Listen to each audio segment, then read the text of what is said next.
145. Bab 145, Pemimpin Sekte Jiwa Darah yang Bangkit. Pada saat yang sama, di depan kepompong darah, para tetua bunga membawa para tetua di bawah Kaisar Abadi gerbang Jiwa Darah ke kepompong darah, dan pada saat ini, ekspresi mereka juga tampak sangat serius. Penatuawa, bagaimana kita membangunkan Master Sekta? Salah satu tetua puncak yang mulia abadi menatap tetua Wa dan bertanya, barusan elemen darah memberitahu mereka untuk membangunkan Master Sekta, kalau tidak Sekte Jiwa Darah akan dihancurkan oleh orang-orang kuat dari alam atas. Situasinya sudah gawat, jadi mereka tidak sempat menyelidiki lebih jauh, jadi mereka hanya bisa mengikuti tetua Wa ke kepompong raksasa di hadapan mereka. Setelah tiba di kepompong raksasa itu, dia sempat melihat ke arah tetua Wa dan bertanya. Tetua Wa tak dapat menahan diri untuk tidak menghela nafas, lalu menatap ke arah tetua yang hadir dan berengkan Master Sekte. Apa? Tidak. Semuanya. Larilah. Setelah mendengar apa yang dikatakan oleh tetua Wa, para tetua yang hadir berteriak dalam hati dan berbalik untuk melarikan diri. Namun, di hadapan tetua Wa, Kaisar Abadi tahap akhir, mereka tidak memiliki kekuatan untuk melawan. Hanya dalam sekejap mata, tetua Wa mengendalikannya dan mengirimnya ke kepompong raksasa, di mana ia sepenuhnya diserap oleh kepompong raksasa. Setelah menyerap energi darah dari puluhan tetua yang mulia abadi, gelombang aura yang mengerikan datang dari kepompong darah, yang membuat Li Pangtian dan yang lainnya yang melawan Sui Wan dan yang lainnya merasa kusyuk di dalam hati mereka. Tidak, ada pergerakan di dalam Blood Soul Gate. Kamu tunggu di sini sementara aku pergi melihatnya. Setelah Li Pangtian berkata demikian, dia mengendalikan lonceng kuno dan bergegas menuju kedalaman gerbang Jiwa Darah. Setelah melihat pemandangan ini, para tetua Kaisar Abadi dari gerbang Jiwa Darah ingin menghentikan mereka, tetapi mereka tidak dapat melakukannya. Sekarang mereka semua terlalu sibuk untuk mengurus diriku sendiri. Aku hanya berharap agar ketua sekte dapat pulih sesegera mungkin. Pada saat yang sama, tetua Wa berbalik dan berencana untuk pergi setelah melihat bahwa ketua sekte akan segera bangun. Dia harus bergegas untuk mendukung putra suci dan yang lainnya.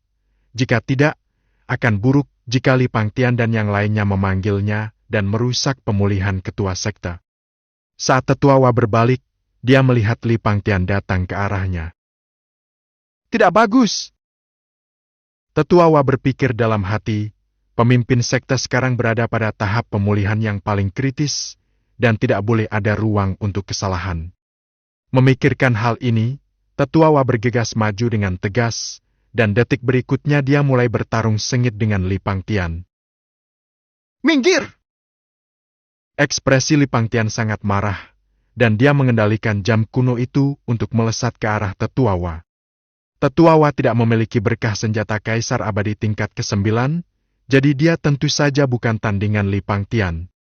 Namun, hal itu masih dapat dilakukan dengan menunda Li Pangtian untuk sementara waktu untuk menghidupkan kembali pemimpin sekte tersebut. Maka ketika Li Pangtian murka dan menggunakan lonceng kuno untuk mengusir Tetua Wa, lalu menyerbu ke arah kepompong darah dengan maksud mengganggu pemulihan sang Master Gerbang Jiwa Darah, sebuah aura mengerikan memancar keluar dari kepompong darah tersebut. Detik berikutnya, sebuah tinju muncul dari kepompong darah dan melesat ke arah Li Pangtian. Hati Li Pangtian dipenuhi kepanikan. Ia merasakan aura yang tak tertahankan di atas tinju itu. Secara pasif, Li Pangtian hanya bisa mengendalikan lonceng kuno untuk menghalanginya di depannya. Namun dia tetap tidak punya cara untuk menghalanginya dan langsung terhempas oleh tinjunya. Pada saat yang sama, di keluarga Wu, ekspresi Wu Hao juga tampak jelek. Dia memperhatikan situasi di gerbang Jiwa Darah dan diam-diam berteriak.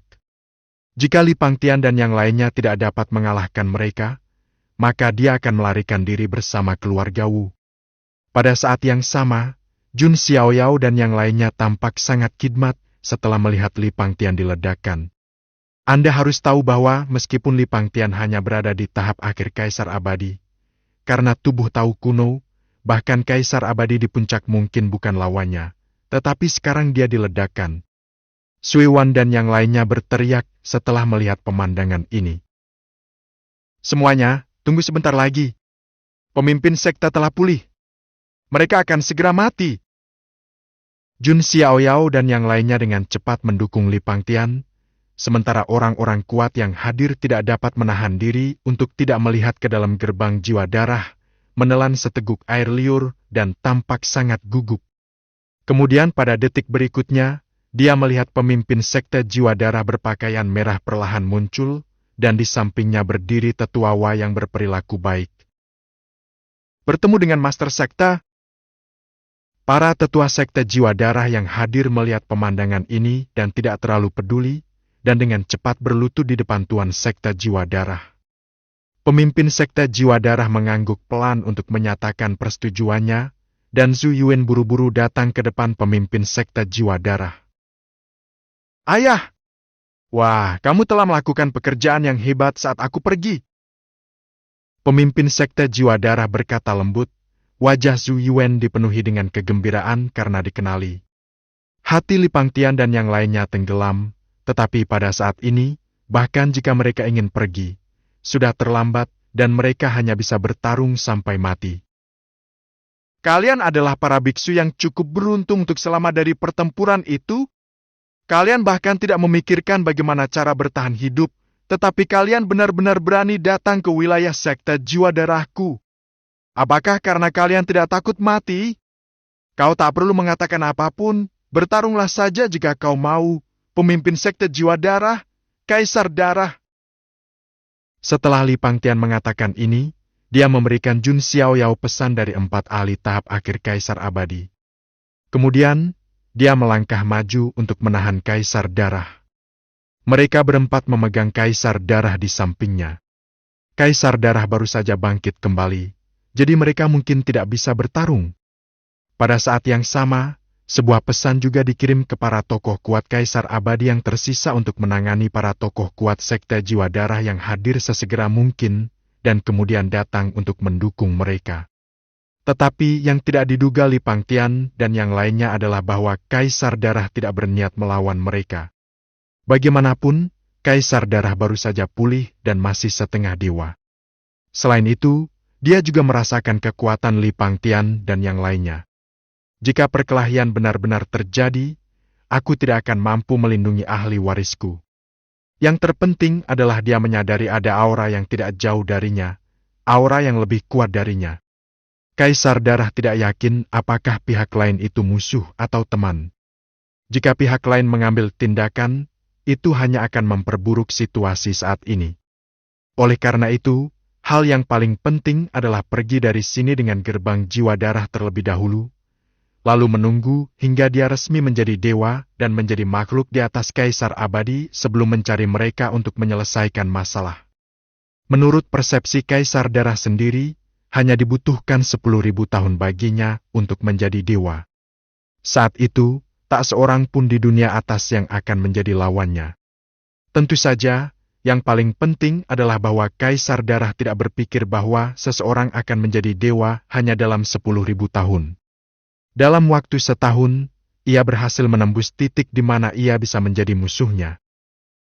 Baiklah, kali ini aku akan membiarkanmu pergi. Tapi lain kali, nasibmu tidak akan seberuntung itu. Setelah itu, kaisar darah melambaikan tangannya dan langsung pergi dari sini bersama Sui Wan dan yang lainnya. Mengenai larangan yang ditinggalkan oleh Dewa Suci kuno dan yang lainnya di lembah pemakaman dewa sebelumnya, itu tidak ada apa-apanya di hadapan kaisar darah yang telah bangkit kembali. Itu hanya nama saja. Melihat kaisar darah pergi, Li Pangtian dan yang lainnya merasa cemas di dalam hati mereka. Tetapi pada saat yang sama mereka juga merasakan kegembiraan. Jika kaisar darah benar-benar mengambil tindakan, saya khawatir mereka semua yang bersatu tidak akan menjadi lawannya. Bab ke-146. Sialan, kaisar darah benar-benar pergi bersama orang lain dari sekte jiwa darah. Lalu apa yang akan kau lakukan? Kaisar darah mampu melawan para pendiri 5 tanah suci di era kuno tanpa tertinggal, apalagi sekarang. Jika kita benar-benar bertarung, aku khawatir kita tidak akan menjadi lawan kaisar darah. Namun, kaisar darah sebenarnya tidak memulai perang secara langsung. Apakah situasinya lebih buruk dari yang kita duga?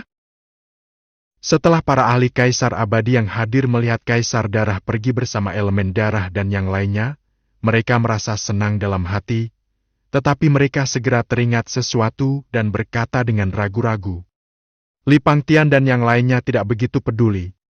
Mereka hanya terlihat sedikit jelek karena kepergian kaisar darah.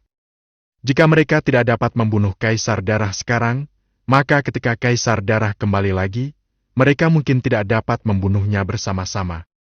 Dia adalah lawan kaisar darah.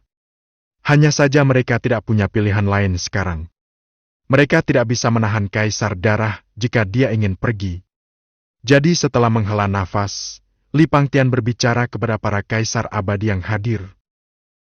Semuanya, silakan kembali. Aku khawatir kaisar darah akan mengambil tindakan. Harap lebih berhati-hati akhir-akhir ini. Jika kalian mengetahui tentang sekte jiwa darah, silakan hubungi kami sesegera mungkin. Para ahli kaisar abadi yang hadir mengangguk setelah mendengar ini, lalu meninggalkan dunia surga mendalam dan kembali ke dunia atas. Li Pangtian memandang Jun Xiaoyao dan yang lainnya lalu membungkuk. Kalian berempat, kaisar darah seharusnya sudah pulih lebih awal hari ini. Jadi kondisinya belum mencapai puncaknya, jadi dia tidak akan bertarung dengan kita. Kalau tidak, kecuali kaisar darah, semua orang kuat dari sekte jiwa darah akan jatuh. Ini seharusnya menjadi alasan kepergiannya. Setelah itu, Li Pangtian menceritakan kejadian yang pernah dilihatnya sebelumnya. Mendengar ini, Jun Xiaoyao dan yang lainnya juga memiliki ekspresi yang sangat serius. Setelah waktu yang lama, Zhang Ji menghela nafas dan berkata, "Singkatnya, kita masih perlu berhati-hati. Jika terjadi sesuatu yang salah, hubungi tempat-tempat suci lainnya sesegera mungkin. Kaisar darah telah bangkit kembali, dan kita di dunia atas mungkin menghadapi bencana lain. Baiklah, semuanya, jaga diri kalian baik-baik. Aku akan kembali dan memberitahu murid-muridku di Tanah Suci Kekacauan untuk lebih berhati-hati." Setelah Jun Xiaoyao berkata demikian, dia membungkuk dan meninggalkan dunia langit yang mendalam. Lu Ren, Zhang Ji, dan Qin Zijun melakukan hal yang sama.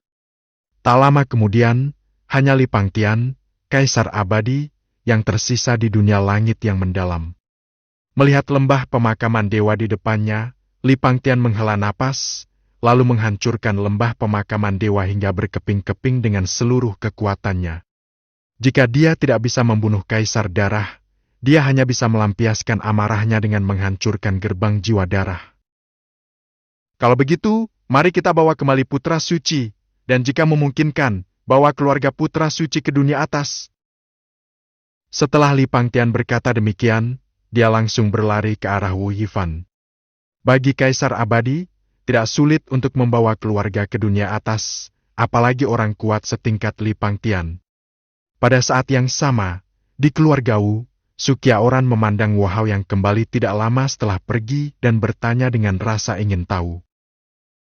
"Suamiku, di mana saja kamu tadi? Saya tidak pergi kemanapun, saya hanya keluar untuk menonton pertunjukan." Wu Hao melambaikan tangannya dan mengabaikan masalah itu. "Ngomong-ngomong, apakah kau berencana untuk pergi langsung ke dunia atas?" Wu Hao memikirkan sesuatu dan menatap Sukyaoran dan bertanya. Sukyaoran tertegun, jelas tidak memikirkan apa yang dibicarakan Wu Hao, tetapi tetap menggelengkan kepalanya pelan. "Suamiku, mari kita jaga diri kita sendiri sekarang. Karena keluarga Wu tumbuh di alam surga yang mendalam, wajar saja jika kita harus meninggalkan jejak di alam surga yang mendalam. Dan dengan bakat kita, tidak sulit untuk berkultivasi hingga mencapai titik kenaikan, bukan? Baiklah, saya mengerti." Wu Hao mengangguk dan setuju. Namun, Sukyaoran sedikit penasaran dan bertanya lagi. "Jadi suamiku, kamu menanyakan hal ini karena sesuatu akan terjadi? Tidak apa-apa, ayo kita keluar dan bertemu para tamu." Setelah Wu Hao berkata demikian, dia berjalan keluar dan Sukyaoran hanya bisa mengikutinya dengan cepat. Tepat ketika mereka keluar, mereka melihat Li Pangtian muncul di atas keluarga Wu. "Anak suci, sudah waktunya untuk kembali." Saat ini, Wu Yifan sedang berhubungan seks dengan Lin Zixin. Setelah mendengar kata-kata Li Pangtian, ekspresinya sedikit enggan, tetapi dia tetap berdiri. Ketika dia hendak mengatakan sesuatu kepada Li Pangtian berbicara lebih dulu. Putra suci, jika kau ingin keluargamu mengikutimu ke alam atas, mintalah saja, dan aku akan membawa keluargamu kembali ke alam atas. Mendengar ini, Wu Yifan hanya berbalik dan menatap Lin Zixin dan Wudong dan berkata dengan lembut. Apakah kau bersedia mengikutiku langsung ke alam atas? Mengapa Wu Hao dan yang lainnya tidak ditanyai adalah karena dalam hati Wu Yifan, Wu Hao jauh lebih kuat daripada Li Pangtian. Jika Wu Hao mau, dia akan membawa keluarga Wu ke alam atas. Dan jika dia masih di alam surga mendalam, dia pasti memiliki pikiran Wu Hao sendiri. Dia hanya memandang Lin Zixin dan Wudong karena mereka adalah istri dan anak-anaknya, tidak lebih. Mendengar ini, Lin Zixin dan Wudong hanya ragu sejenak, lalu menggelengkan kepala dengan kuat. Yifan, sekarang hukum kekaisaran dunia surga yang mendalam telah dibuka. Hanya masalah waktu bagi kita untuk naik ke dunia atas dengan bakat kita. Kami tidak ingin kehilangan pengalaman ini karenamu. Jadi tunggu saja, kami sangat senang, aku akan segera naik ke dunia atas untuk menemukanmu. Mendengar apa yang dikatakan istri dan anak-anaknya, Wu Yifan merasa enggan untuk menyerah, tetapi dia hanya bisa setuju. Bagaimanapun, ini adalah pilihan mereka sendiri. Setelah menjelaskan kepada istri dan anak-anaknya, Wu Yifan berbalik dan menatap orang tua, kakek, dan buyutnya. Setelah menjelaskan dan menasihati mereka, Wu Yifan datang ke Wu Dao Dao. Sepupu, kalau begitu, aku akan menunggumu di alam atas. Baiklah, aku akan ke sana. Wu Dao Dao juga tersenyum. Segel hukum kaisar telah rusak. Sebentar lagi dia akan dapat mencapai puncak Kaisar Agung, dan kemudian dia akan dapat menghadapi binatang buas yang ditekan di bawah Gunung Tianu. Setelah dia ditangani, dia akan bersiap untuk naik. Pergi ke alam atas. Setelah menjelaskan kepada mereka, Wu Yifan berencana untuk mengikuti Li Pangtian kembali ke alam atas. Tetapi ketika dia tiba di Li Pangtian membeku di tempat. Ya Tuhan, ada apa? Tidak apa-apa, ayo pergi. Setelah Li Pangtian mengatakan ini, dia mengalihkan pandangannya dari Wu Hao. Tepat saat dia hendak pergi bersama Wu Yifan, Wu Hao berbicara. Ngomong-ngomong, Yifan, apakah kamu sudah menyelesaikan apa yang aku katakan? Mendengar apa yang dikatakan kakek buyutnya, Wu Yifan tertegun sejenak, lalu jantungnya berdebar kencang. Pada saat ini, dia teringat bahwa kakek buyutnya memintanya untuk mendirikan kamar dagang Wu di dunia atas sebelum dia naik ke surga. Tanpa diduga, dia benar-benar lupa. Memikirkan hal ini, Wu Yifan terbatuk dan kemudian berkata dengan serius. Aku tahu kakek, aku pasti akan menyelesaikannya secepatnya. Wah, itu akan sempurna. Wu Hao mengangguk puas sebelum membiarkan Wu Yifan dan Li Pangtian pergi. Dia tidak ingin memiliki apapun untuk dimainkan saat dia naik ke dunia atas. Dalam perjalanan pergi bersama Wu Yifan, Li Pangtian berbalik dan melihat ke arah keluarga Wu dan berpikir dalam hati. Apakah saya terlalu memikirkannya? Saya selalu merasa bahwa kakek buyut sang putra suci tidaklah sederhana. Namun, aku tidak terlalu memikirkannya. Lagi pula, bagaimana mungkin seorang pria kuat muncul dari alam yang lebih rendah yang bahkan tidak dapat kulihat? Sepertinya aku sedikit curiga karena insiden sekte jiwa darah.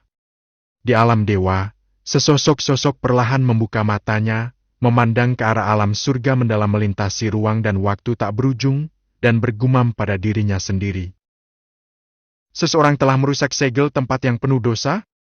Lupakan saja. Saat ini aku terlalu sibuk untuk melakukan apapun. Aku akan menyelesaikan masalah ini saat aku punya waktu. Setelah berkata demikian, ia memejamkan matanya lagi, dan setiap tarikan napas yang dihirupnya cukup untuk menghancurkan beberapa alam bawah. Bab 147, Yang Mulia Abadi, Putra Takdir baru telah muncul. Bab 147, Yang Mulia Abadi, putra takdir baru telah muncul.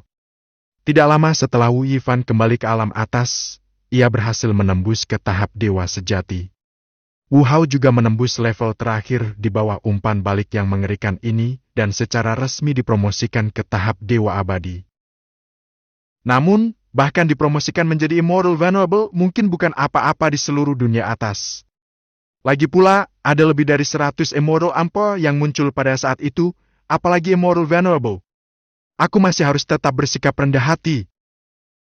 Setelah berhasil mencapai yang mulia abadi, Wu Hao sebenarnya ingin pamer, tetapi dia memikirkan Wu Yifan yang muncul dengan begitu banyak kaisar abadi yang kuat hari itu, jadi dia mengurungkan niat itu. Meskipun Kaisar Langit Wan Daojing sangat kuat, Wu Hao belum pernah terlibat dalam pertempuran yang sebenarnya, jadi dia masih memiliki pemahaman samar tentang kekuatannya sendiri. Musuh yang dia hadapi semuanya berada pada level yang lebih rendah darinya, dan dia tidak memiliki tekanan untuk bertarung. Mungkin Wu Hao tidak akan tahu betapa kuatnya dia sampai dia bertarung melawan orang kuat di alam yang sama. Namun, keluarga Wu saya suatu hari nanti akan pergi ke alam atas cepat atau lambat. Saat itu, saya berharap saya akan memiliki kekuatan yang benar-benar tak terkalahkan di alam atas. Wu Hao menggelengkan kepalanya pelan lalu berhenti memikirkannya. Dan tepat setelah Wu Daodao mengangkat segel hukum kekaisaran dunia surga mendalam, para ahli puncak kuasi kaisar dunia surga mendalam menerobos ke kaisar agung satu demi satu, termasuk Lin Shuiro dan yang lainnya. Adapun Lin Tianyi, itu karena dia baru saja menerobos ke puncak kaisar semu belum lama ini, dan membutuhkan sedikit waktu lagi untuk menenangkan diri sebelum dia bisa menerobos ke kaisar agung. Suamiku, aku merasa seperti akan mencapai tingkat kaisar semu. Su Qiaoran menemui Wu Hao dan berkata dengan ekspresi yang sangat serius. Wu Hao memeriksa situasi Su Qiaoran dan menemukan bahwa memang demikian, jadi dia melambaikan tangannya dan meminta Su Qiaoran untuk turun dan bersiap untuk menerobos. Dan sekarang hanya ada satu orang di keluarga Wu yang telah berhasil mencapai tahap kaisar semu, yaitu Wu Qitian. Sisanya pada dasarnya berkelana dari alam suci menuju alam tertinggi. Wu Hao tidak terburu-buru untuk memaksakannya, dan airnya mengalir perlahan, meskipun dia bisa saja memberikannya langsung kepada keturunannya. Mengonsumsi pil kaisar darah memungkinkan mereka untuk menerobos ke tingkat kaisar agung, tetapi perilaku ini sama saja dengan mendorong pertumbuhan kaum muda, dan keuntungannya lebih besar daripada kerugiannya. Tepat ketika Wu Hao sedang merencanakan masa depan keluarga Wu, dia menyadari sesuatu. Dia sedikit mengernyit dan menghilang. Ketika dia muncul lagi, dia telah tiba di rumah cucunya yang kelima, Wu Wandao. Saat ini, di rumah besar Wu Wandao berdiri di depan ruang bersalin, alisnya berkerut erat. Dia bahkan tidak menyadari kehadiran Wu Hao. Dia tidak bereaksi sampai Wu Hao berbicara. Ada apa? Kakek! Setelah Wu Wandao melihat Wu Hao, dia tertegun sejenak, lalu berkata dengan ekspresi terkejut. Kakek, Xiaoxu sedang hamil sekarang, tetapi kondisinya tidak begitu baik. Aku agak khawatir. Meskipun kemungkinan seorang kultivator abadi mengalami kecelakaan saat melahirkan sangat kecil, itu bukan tidak mungkin. Selain itu, istrinya bertingkah aneh sebelum melahirkan, sehingga membuat Wu Wangu khawatir dari lubuk hatinya. Ekspresi Wu Hao juga tampak sangat serius. Dia bisa merasakan bahwa lelaki di perut menantu perempuannya itu tidak sederhana, dan dia mungkin adalah putra takdir nomor 1. Jangan khawatir. Semuanya akan baik-baik saja. Namun tak lama kemudian, bidan itu keluar dengan gembira sambil menggendong bayi kecil. Ketika Wu Wandao melihat ini, ia hendak melangkah maju, tetapi ia tidak menyangka bahwa bidan itu benar-benar mengusir bayi itu dengan satu gerakan kakinya. Ekspresi Wu Wandao berubah saat melihat pemandangan ini. Dia tidak sempat memikirkan mengapa bidan dari alam suci akan jatuh. Jadi dia hanya bisa memeluk bayi itu erat-erat terlebih dahulu. Namun sebelum Wu Wandao sempat bertindak, bayi itu muncul di pelukan Wu Hao. Setelah melihat kakeknya menangkap putranya, Wu Wandao menghela napas lega dan menghampiri Wu Hao. Bidan itu datang ke Wu Wandao dengan sangat ketakutan dan berkata dengan gemetar, "Guru, saya tidak tahu apa yang terjadi. Saya tidak bisa mengendalikan diri dan ingin jatuh karena suatu alasan. Kamu tidak perlu banyak bicara, tinggalkan saja keluarga Wuku dengan sukarela. Kalau tidak, kamu harus tahu apa konsekuensinya." Ekspresi Wu Wandao juga terlihat sangat jelek. Seorang suci bisa saja jatuh. Mengapa kamu tidak menggodanya? Bidan itu tampak ketakutan setelah mendengar kata-kata Wu Wandao. Ketika dia begitu takut dan ingin mengatakan sesuatu, Wu Hao melambaikan tangannya dan berkata, "Baiklah, Wandao, masalah ini tidak ada hubungannya dengan dia." Saat Wu Hao berbicara, Wu Wandao berbicara dengan tidak sabar. "Cepatlah pergi. Demi kakek yang berbicara untukmu, jika itu terjadi lagi, maka kau bisa mati untuk meminta maaf." Ya, terima kasih Tuan, terima kasih leluhur." Setelah mengatakan itu, bidan itu meninggalkan tempat itu dengan rasa terima kasih. Setelah bidan pergi, Wu Wandao mendatangi Wu Hao, menatap Wu Hao dan berkata dengan ekspresi serius, "Kakek, apakah ada yang salah dengan anakku?" "Ya, memang ada sedikit masalah, tapi bukan masalah besar." Wu Hao mengangguk, dan pada saat ini, informasi tentang bayi di pelukannya juga muncul. Nama, tentatif. Jenis kelamin, pria. Nasib, putra takdir. Bakat, tidak ada. Fisik, tubuh dari semua bencana. Itu sebenarnya tubuh dari semua kejahatan? Wu Hao merasa serius dalam hatinya. Apa yang disebut tubuh semua bencana lebih mengerikan daripada tubuh bencana Wu Mengdie? Dapat dikatakan bahwa keberadaan Wu Mengdie mungkin hanya memengaruhi orang-orang di sekitarnya. Tetapi tubuh semua bencana, saya khawatir seluruh alam bawah, tidak, alam atas mungkin tidak akan terhindar. Ini juga alasan mengapa bidan itu tidak sengaja terjatuh meskipun dia baru saja berada di alam suci. Ini karena dia terpengaruh oleh tubuh semua kejahatan. Namun, Wu Wandao tidak tahu banyak. Setelah mengetahui bahwa masalahnya tidak serius, dia akhirnya menghela napas lega. Sebagai seorang ayah, dia tidak berdoa agar putranya memiliki bakat sekuat Wu Yifan dan Wu Dao, yang penting dia aman dan sehat. Setelah memikirkannya, Wu Hao mengeluarkan kalung dari cincin penyimpanan dan memakainya pada bayi itu. Setelah memakainya, pengaruh tubuh semua kejahatan jelas ditekan. Ini adalah alat yang dibuat Wu Hao di waktu luangnya. Alat ini memiliki efek menekan konstitusi fisik. Sejauh mana konstitusi fisik itu kuat, tubuh semua kejahatan saat ini belum mencapai titik ekstremnya, sehingga masih dapat ditekan dengan mudah. Pada saat ini, Wu Wandao berbicara. "Kakek sudah di sini, bagaimana kalau kakek memberi nama pada anakku? Apakah aku boleh ikut? Kalau begitu, panggil saja dia Wu Jin." Arti nama Wu Hao adalah ia berharap agar cicitnya dapat menggunakan tubuh semua bencana untuk keperluannya sendiri dan tidak akan terpengaruh oleh tubuh semua bencana. Mendengar ini, Wu Wandao juga mengangguk puas. Ada banyak orang di keluarga Wu yang bisa dinamai oleh Wu Hao, tetapi tanpa kecuali, mereka semua menjadi jenius. Agaknya putranya juga akan menjadi jenius di masa depan. Namun, jika bukan karena Wu Hao, saya khawatir di bawah pengaruh Wu Jin, keluarga Wu akan terkena berbagai bencana hanya dalam beberapa hari, lalu lenyap dalam sungai panjang ruang dan waktu. Bab 148, Aku ingin tumbak Kaisar. Bab 148, Aku ingin tumbak Kaisar. Akhirnya aku berhasil mencapai tahap akhir Kaisar Agung. Aku tidak tahu apakah aku bisa membunuh binatang buas yang ditekan oleh guru dengan kekuatanku saat ini. Wu Dao membuka matanya dari meditasi dan menarik napas panjang.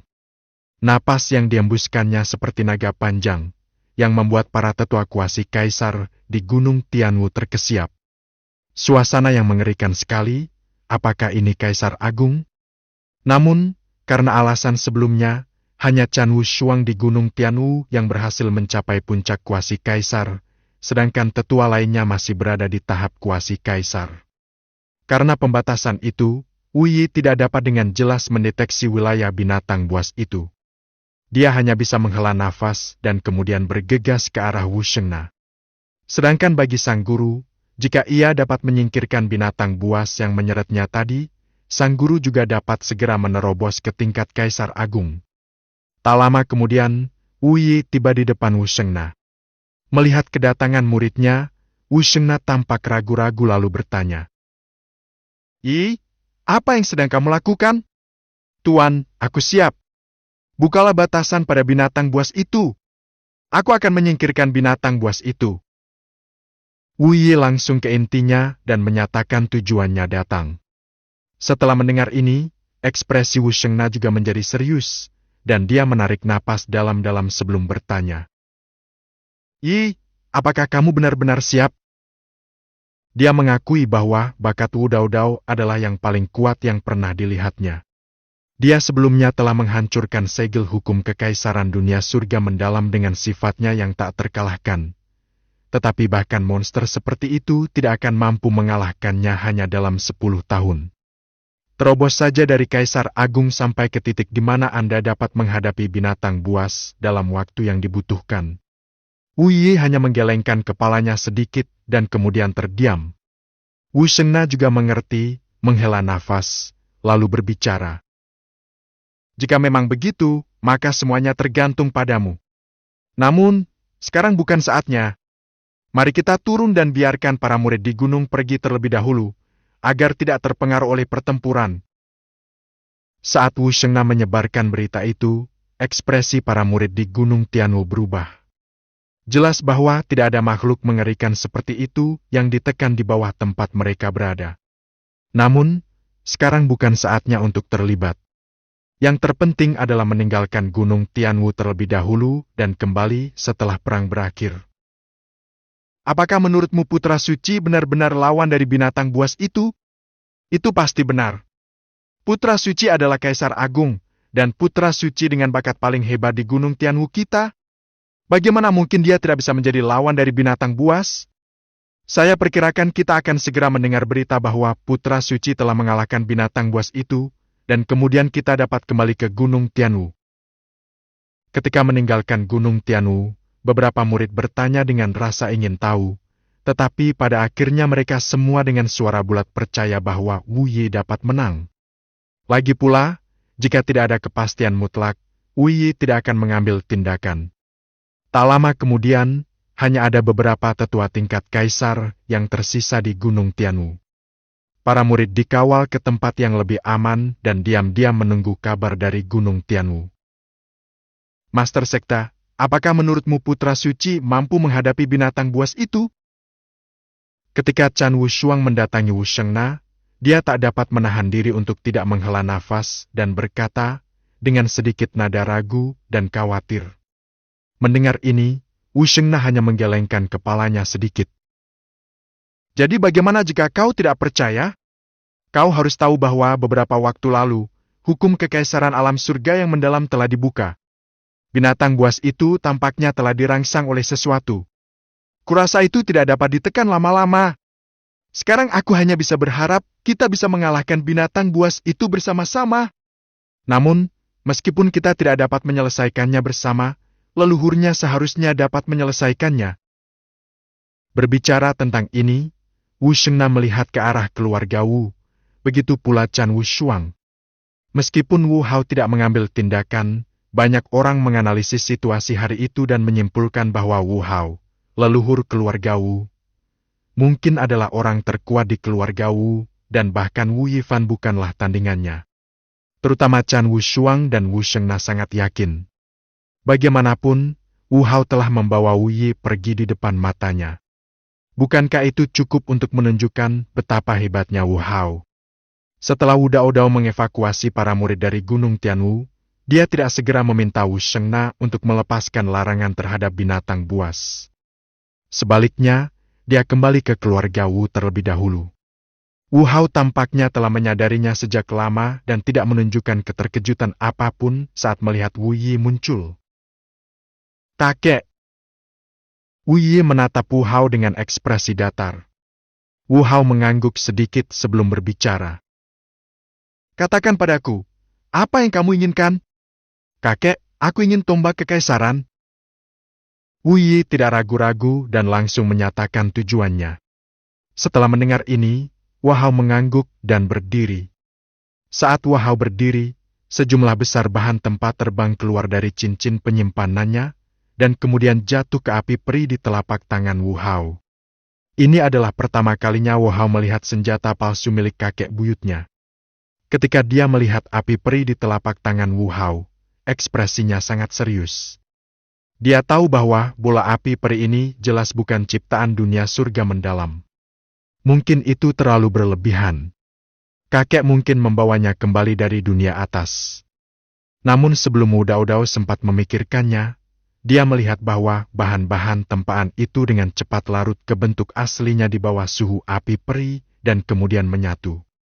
Dengan kendali pikiran Wu Hao, cairan dalam api peri dengan cepat berubah bentuk dan segera secara bertahap membentuk bentuk tombak.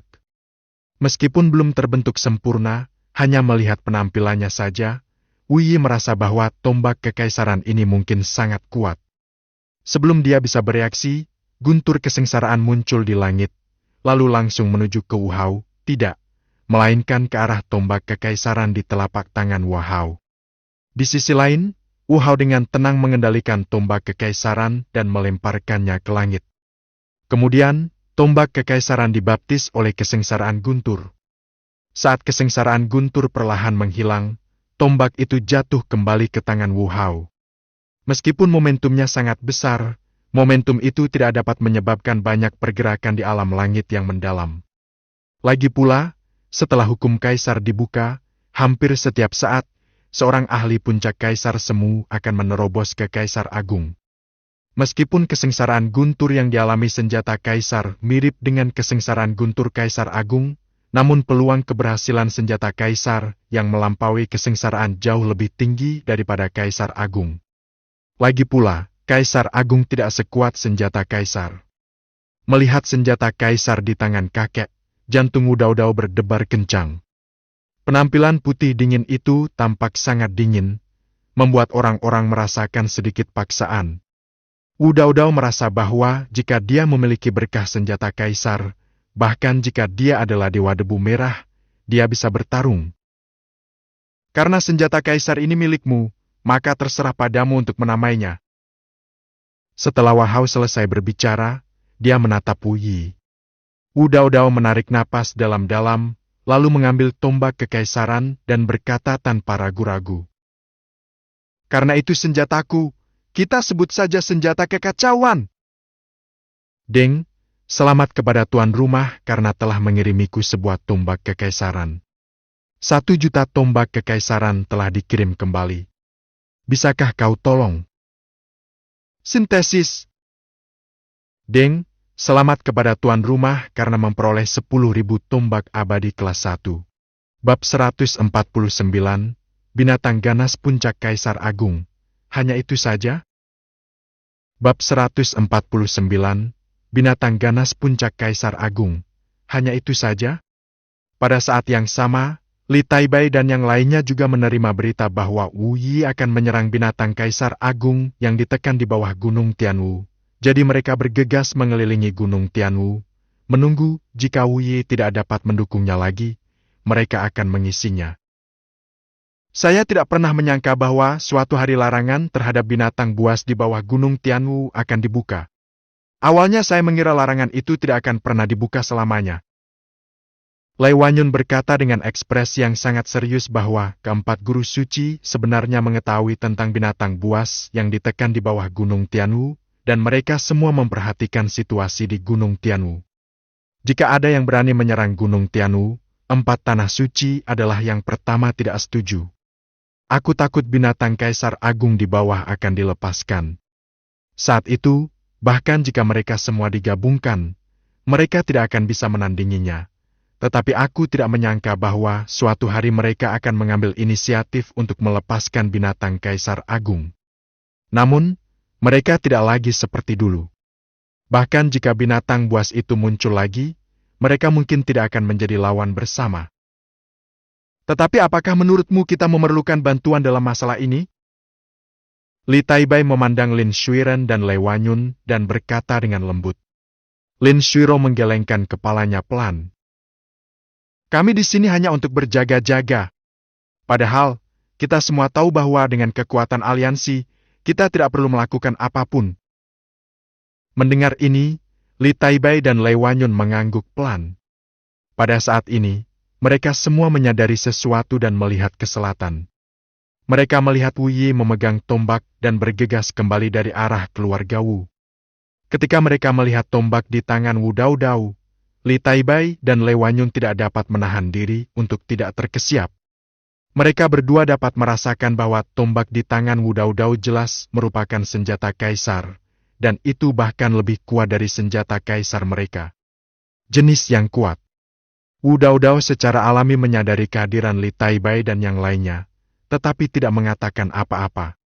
Tak lama kemudian dia sampai di hadapan Wu Shengna. Setelah mengangguk, Wu Shengna menarik napas dalam-dalam dan terbang menuju Gunung Tianwu. Detik berikutnya, token penguasa Gunung Tianwu milik Wu Shengna muncul dari tubuhnya.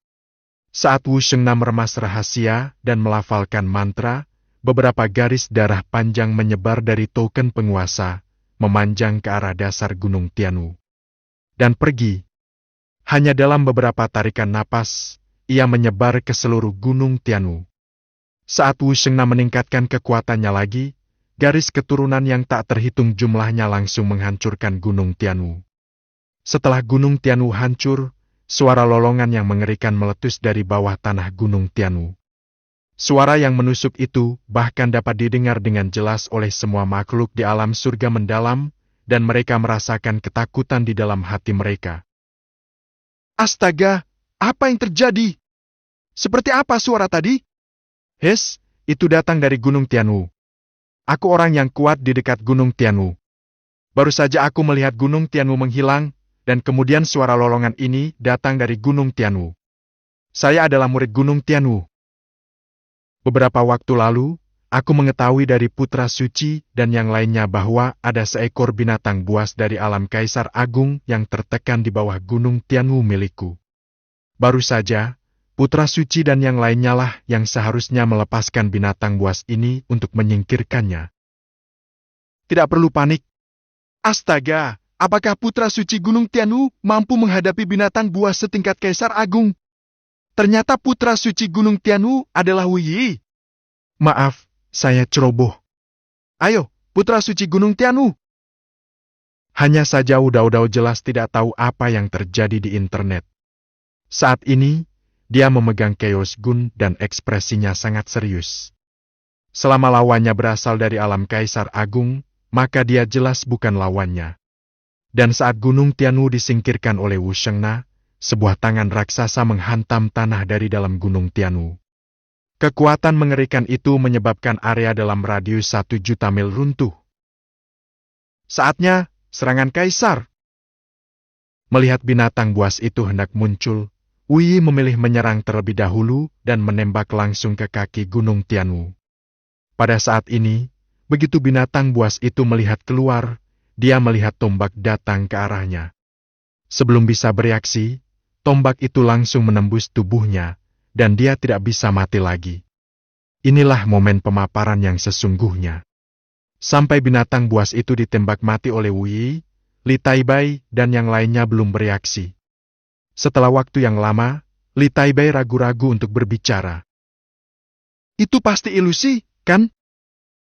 Namun melihat Lei Wanyun dan Lin Shuiro tetap terdiam, Li Taibai hanya bisa menghela napas, lalu berbalik dan pergi. Sepertinya sejak kita di sini, kita tidak lagi sebaik anak muda. Ayo kita kembali dan terus berlatih. Baiklah, karena masalah Gunung Tianwu sudah selesai, aku akan kembali dulu. Lei Wanyun juga dengan cepat berbalik dan meninggalkan tempat ini. Dia menduga hati Taoisnya akan hancur jika dia tinggal lebih lama lagi. Semua kaisar semu di dunia surga mendalam bersatu dan binatang buas yang hanya bisa ditekan oleh 4 senjata kaisar sebenarnya dikalahkan oleh Wu. Satu tembakan demi tembakan dilepaskan dalam hitungan detik. Apakah ini karena Wu Yi terlalu kuat atau binatang itu terlalu lemah? Lin Shuiro melirik Wu Daodao, menghela napas dan pergi. Meskipun binatang buas itu hanya muncul sebentar saja, tetapi mereka bertiga semua bisa merasakan betapa dahsyatnya binatang buas itu, walaupun jika digabungkan mereka bertiga bukanlah tandingannya. Namun mereka tetap dibunuh oleh Wu Yi dengan satu tembakan. Bukankah ini berarti Wu Yi juga dapat membunuh mereka dengan satu tembakan? Awalnya mereka berpikir bahwa setelah berhasil mencapai tingkat Kaisar Agung, mereka setidaknya bisa bersikap sombong. Namun, mereka tidak menyangka bahwa mereka tidak akan berarti apa-apa di mata Wu Dao. Pada saat ini, Wu Yi juga bingung. Dia tidak menyangka bahwa dia benar-benar dapat membunuh binatang Kaisar Agung dengan satu tembakan. Wu Shengna di samping juga sama, dengan mulut terbuka lebar karena tidak percaya. Awalnya dia mengira Wu Yi harus melawan binatang buas itu dan kemudian menang dengan susah payah. Tetapi dia tidak menyangka bahwa kemenangannya akan semudah itu. Kamu telah melakukan pekerjaan yang hebat. Setelah ragu-ragu sejenak, Wu Shengna menyadari bahwa ini karena kekuatannya terlalu kuat, bukan karena binatang itu terlalu lemah. Lagi pula, jika binatang itu terlalu lemah, bukankah itu berarti mereka terlalu lemah saat itu? Saya tidak pernah menyangka dia akan meninggal sebelum saya menanggapinya dengan serius. Saat Wu Yi kembali dengan serangan terakhirnya, Wu Shengna tidak bisa berkata apa-apa dan hanya bisa berbalik dan pergi. Sekarang setelah binatang buas itu disingkirkan, sudah waktunya baginya untuk bersiap menerobos ke Kaisar Agung. Wu Shengna telah menerobos ke puncak Kaisar Semu 300.000 tahun yang lalu, dan telah menetap untuk waktu yang lama. Kalau saja tidak ada token Master Sekta di dalam tubuhnya yang bisa menekan binatang buas itu, begitu Kaisar Agung berhasil ditembus, pembatasan akan dilonggarkan, sehingga binatang buas itu bisa melarikan diri. Jika tidak, Kaisar Agung akan dilanggar segera setelah hukum kekaisaran bereaksi terhadap pembukaan segel tersebut. Putra Suci, tahukah kau mengapa Gunung Tianwu kita disebut Gunung Tianwu? Itu karena binatang buas ditekan di bawah gunung-gunung Tianwu kita. Kita dulunya adalah sekte Tianwu. Setelah menekan binatang buas, kita menjadi seperti sekarang ini. Gunung Tianwu. Dan karena binatang buas itu telah disingkirkan, sudah saatnya Gunung Tianwu kita berganti nama menjadi sekte Tianwu. Pada saat ini, Chan Wu Shuang datang ke sisi Wu Dao, menatap Gunung Tianwu yang telah disingkirkan di depannya, dan berkata dengan ekspresi melankolis. Tianwu Zong, suatu hari, aku akan membuat nama Tianwu Zong terkenal di dunia atas.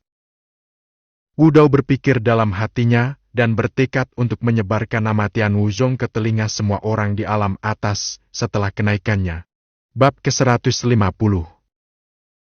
Waktu berlalu, dan 8 tahun telah berlalu dalam sekejap mata. Selama 8 tahun ini, kemakmuran dunia langit yang mendalam terus meningkat. Saya tidak tahu apakah dunia langit yang mendalam telah menderita terlalu lama sebelumnya. Hanya dalam 18 tahun, jumlah Kaisar Agung di dunia langit yang mendalam telah meroket. Dapat dikatakan bahwa semua orang yang sebelumnya telah mencapai puncak Kaisar Semu telah berhasil menembus Kaisar Agung. Secara alami, ini juga termasuk Lin Tianyi dan yang lainnya, dan seluruh dunia surga yang mendalam tampaknya telah mencapai puncaknya.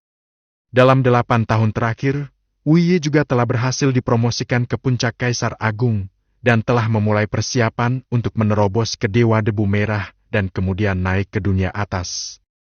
Setelah berita itu keluar, seluruh alam surga mendalam terkejut.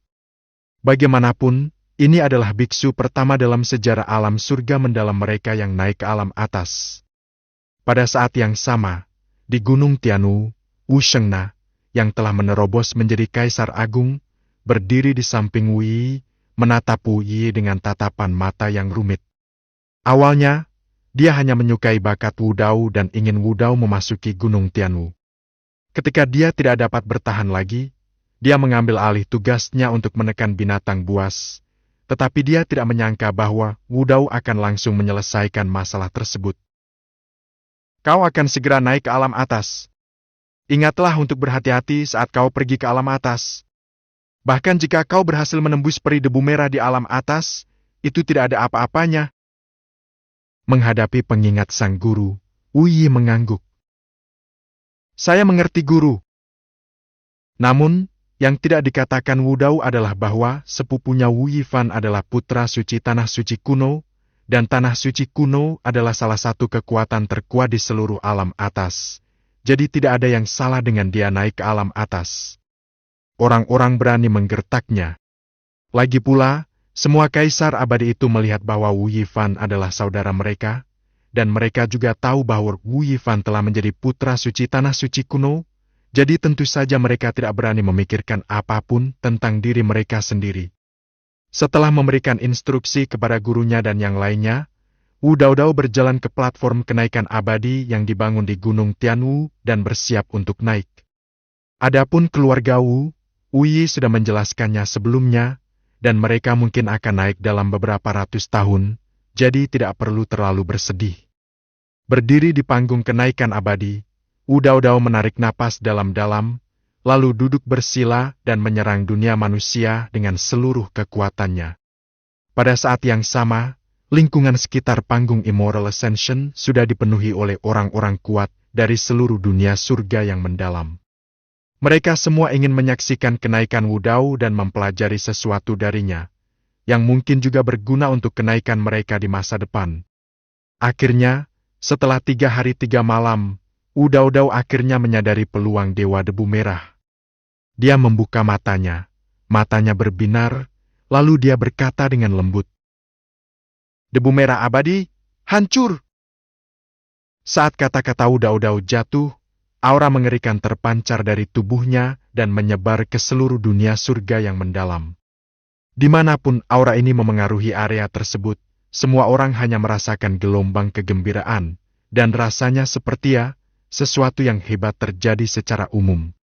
Sebelum mereka bisa bereaksi, mereka melihat semburan partikel cahaya keemasan memancar dari sekeliling dunia surga mendalam, lalu mereka bergegas menuju wilayah pusat.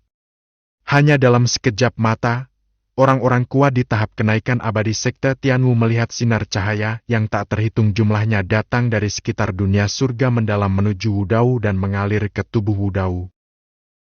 Apa? Itu sebenarnya berkah dari dunia. Setelah Li Taibai melihat pemandangan ini, dia tidak dapat menahan diri untuk tidak berkata. Keempat tempat suci itu memiliki berbagai catatan tentang dunia langit yang mendalam. Secara alami, dapat dilihat bahwa apa yang ada di depannya adalah kehendak surga dari dunia langit yang mendalam yang telah memberikan Wu berkah dunia.